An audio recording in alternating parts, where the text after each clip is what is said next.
A group gathering here in Washington to talk about their UFO sightings, but this apparently is no crackpot convention. Former high-level government and military officials are among those sharing what they've seen in the skies.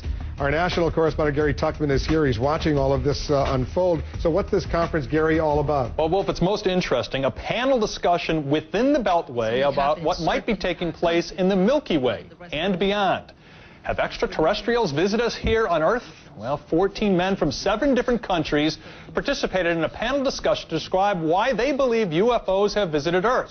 And these aren't guys they just picked up off the street. The panel includes former governor of Arizona, Fife Symington, who is one of many Arizonans who said they saw UFOs back in 1997 during an episode that is popularly referred to as the Phoenix Lights. Major sighting here. We want the United States government to stop perpetuating the myth that all UFOs can be explained away in down-to-earth and conventional terms. Instead, our country needs to reopen its official investigation that it shut down in 1969.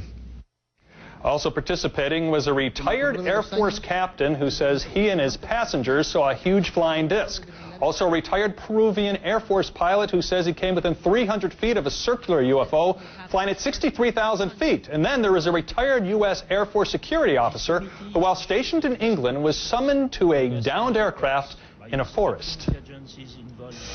When we came up on the triangular-shaped craft, there were blue and yellow lights swirling around the exterior as though they were part of the surface.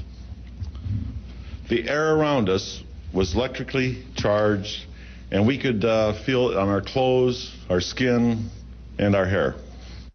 Well, Peniston then says the craft took off. He never saw any beings inside or outside the UFO. He says he took pictures, but inferred they were purposely overexposed by the government. Now, we've talked to the FAA before about investigating these kinds of claims, but the agency says, quote, it does not have the power to investigate.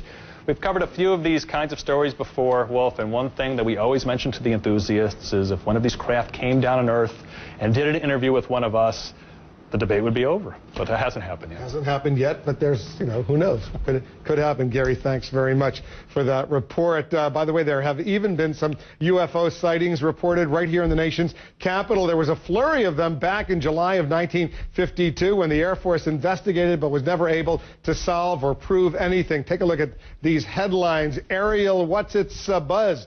D.C. again.